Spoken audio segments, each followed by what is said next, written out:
One of my favorite Halloween memories is actually from when I was a kid, was the costumes that we wore. I remember going to the drugstore in the Five and Dime and getting the Ben Cooper costumes that had the plastic mask with the vinyl smock that you wore.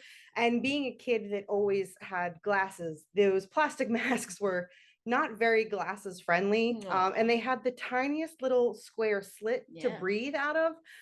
It was a little bit troublesome, but you didn't use your tongue to make it bigger. Oh, that's what you know what? I think I still can like have that sense memory of the smell of that vinyl plasticky smock. That's the toxins, right? I remember being Barbie. I have been a Cabbage Patch Kid, strawberry shortcake, and then one year my brother was He-Man, and that's one that we often use just any time of year. It was appropriate to be He-Man. Which that was the cool thing about those costumes. If the little tiny piece of elastic plastic didn't break, you could use those to play.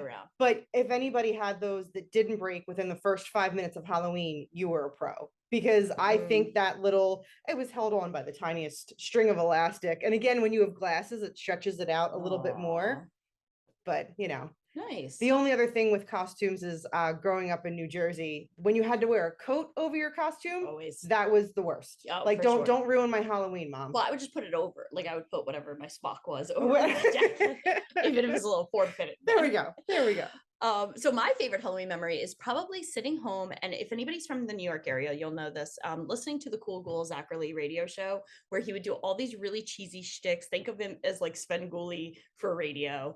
And he would play things like Thriller and the Monster Mash, and I would love doing that while eating candy on Halloween night, and also watching all those cheesy made-for-TV movies like The Midnight Hour, like, you know, The Something Wicked This Way Comes, all these movies that were literally only ever released for television.